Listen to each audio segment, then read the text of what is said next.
Buenos días chicos, en esta clase vamos a analizar la revolución del parque. ¿Sí? Para ello nosotros tenemos que más o menos repasar cuál fue el contexto nacional en el que se va a desarrollar lo que se ha llamado revolución del parque. ¿Sí? Nosotros tenemos que tener en cuenta lo que ya habíamos analizado en el video anterior. Lo que predomina en esta etapa es un régimen político oligárquico o forma oligárquica de ejercer el poder. Si eso tengan muy presente. ¿Sí? Es lo que caracteriza al gobierno de la Argentina desde la década del 80 hasta 1916. ¿Sí?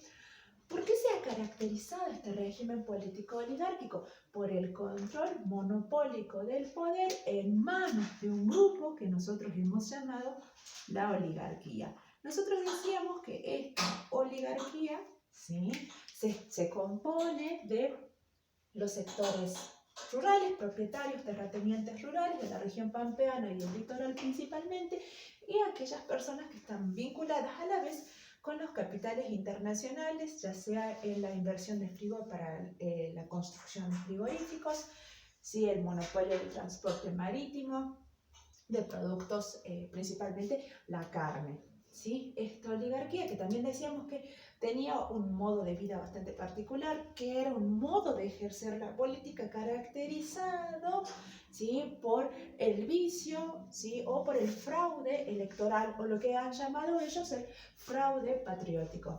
¿Sí?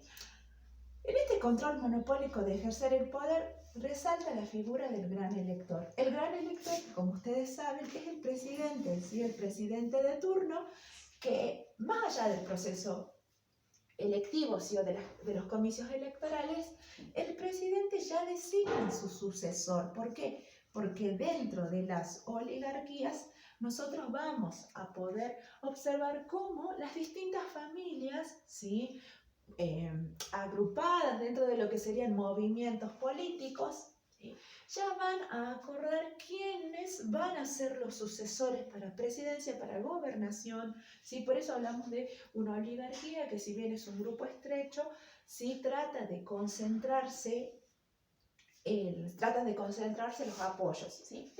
Esta figura del gran elector que designa su sucesor, ¿sí?, que recomienda las gobernaciones, las bancas de senadores, ¿sí?, se van a agrupar dentro de esta coalición que se ha llamado PAN, o Partido Autonomista Nacional, ¿sí?, que va a congregar los intereses de nuestra oligarquía nacional. ¿Sí? Eso tengan bien en cuenta, el PAN. Dentro de todo este contexto nosotros tenemos que tener en cuenta que se ha desarrollado una crítica, pero esta crítica no viene de un sector antagónico a la oligarquía, sino que es, sí, un mismo grupo, pero de personas, ¿sí?, que fueron desplazadas de esta forma política. ¿Sí? Por eso decimos que aquellas personas que criticaron a la oligarquía eran del mismo grupo.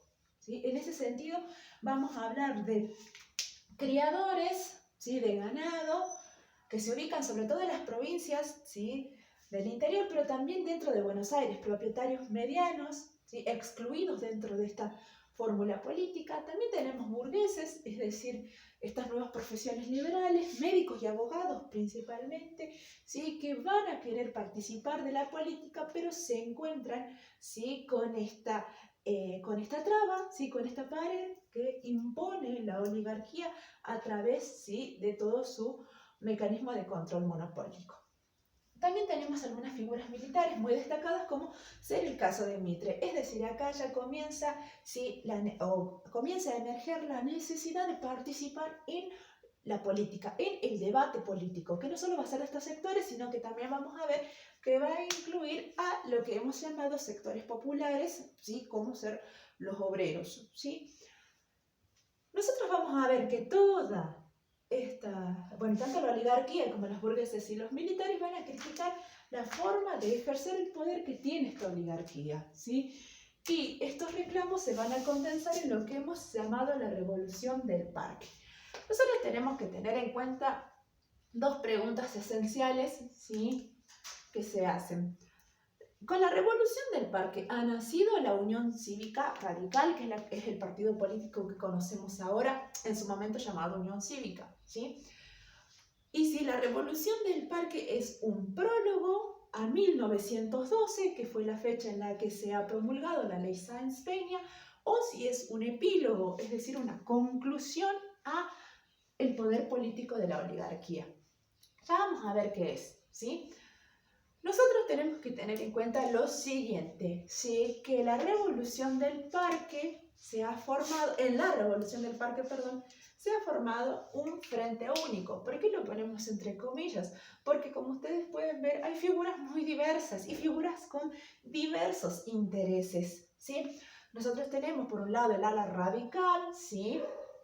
O el grupo sí, más radicalizado que apoya el movimiento armado, ¿sí? Que es el de Leandro Alem. ¿Sí? Luego tenemos un sector más bien moderado que busca la conciliación, que está encabezado por Bartolomé Mitre. ¿Sí?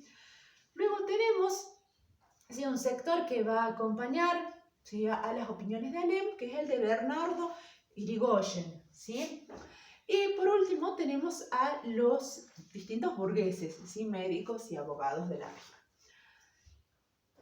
Nosotros, si ustedes analizan por ahí el proceso, en la cartilla van a observar que hubo un levantamiento armado en la capital, ¿sí?, que algunos miembros, ¿sí?, del ejército se van a sublevar, no todos, y que finalmente Mitre, partidario de la conciliación, va a terminar por ahí por desestructurar este movimiento, porque la opción radical y la opción moderada se van, ¿sí?, a bifurcar, se van a desplazar, ¿sí?, en ese sentido. También tenemos que tener en cuenta un poquito el contexto económico. Ustedes recuerdan ya más o menos que para esta época, ¿sí?, si nosotros tenemos que ver qué presidente estaba, ¿sí?, tenemos que desde 1886 hasta 1890, perdón, vamos a encontrar a la figura de Miguel Juárez Celman, ¿sí? Miguel Juárez Celman, que había propuesto una política bastante particular, ¿sí?, caracterizada por la autonomía, dejar a las provincias que sigan su curso, no entrometerse en los asuntos políticos de las provincias, siempre y cuando las provincias, ¿sí?, obedezcan las órdenes, se mantenga ese apoyo a la candidatura, ¿sí?, y a la presidencia de Juárez Celman. ¿En contra de quién estaba Juárez Celman? En contra de su familiar, que era Roca, ¿sí? Si bien nosotros hablamos de un PAN como un grupo político que sintetiza toda la oligarquía, siempre vamos a destacar un líder, como en todo movimiento político, y en este sentido vamos a hablar de Julio Argentino Roca, ¿sí? Julio Argentino Roca, que va a destacar como el principal líder, ¿sí?, y como aquel que concentra la mayoría de los apoyos. Celman quería formar un grupo aparte, ¿sí?, apoyos aparte, tratar de desplazar o de mitigar la figura de Roca, y para ello establece un sistema que nosotros, o su librito lo conoce como el unicato, ¿sí? Pero que, como ustedes saben y pudieron entender, ¿sí?, no es que Juárez Celman era el único líder de este partido político, sino que más bien se hablaba de una coalición, ¿sí? Yo les decía, dejar a las provincias que puedan decidir sus asuntos políticos sin la necesidad de intervenir, ¿sí?, el Poder Ejecutivo, siempre y cuando las provincias acaten las normas y apoyen a Juárez Celman, ¿sí?, distinto a la opinión que tenía Roca. Regresemos un poco a la revolución del parque. Nosotros vamos a hablar, sí, bueno, de un frente único, pero ¿por qué fracasa esta revolución? ¿Triunfa? No, no triunfa, fracasa. ¿Por qué? Porque, como les dije anteriormente o hace un rato, ¿sí?, tanto Alem, Mitre, los burgueses e Irigoyen, ¿sí?, sobre todo estos dos, tienen distintos caminos, ¿sí?, distintos intereses. Uno tiene una visión más radical, el otro una visión más moderadora o conciliadora con los intereses oligárquicos, por eso fracasa. También no participan los sectores populares, ¿sí? Los sectores populares en esta etapa no participan, ¿sí?, de forma activa en la política, sí lo van a hacer a fines del 90 y sobre todo durante el siglo XX. Y también porque, por supuesto, el movimiento se reduce solo a la capital, es decir, ¿sí?, a Buenos Aires. No tiene más apoyos, por eso fracasa. Pero bueno, más allá de todo eso, a ver, ¿ha servido o no la revolución? ¿Valió la pena la revolución del parque? Y muchos autores, ¿sí?, y entre los que nosotros tomamos para que analicen, ¿sí?, Natalio Botana, Waldo Ansaldi, Hilda Sábato y Paula Alonso, ¿sí?, nos dicen lo siguiente. Estos historiadores, perdón, nos dicen lo siguiente.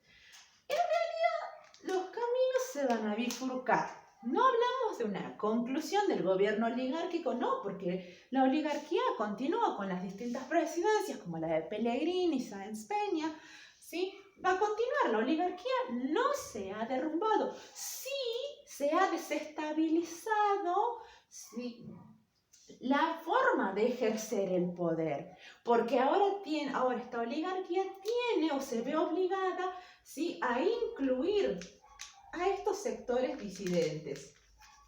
Se ve en la obligación, ¿sí?, de incluir a la oposición. En segundo lugar, ¿por qué la oligarquía? Porque, perdón, con la revolución del parque se deja abierta esta puerta para el debate político, para la crítica hacia el concepto de ciudadano, de voto, ¿sí? Todo eso se comienza a criticar, por eso decimos que se doblan los caminos.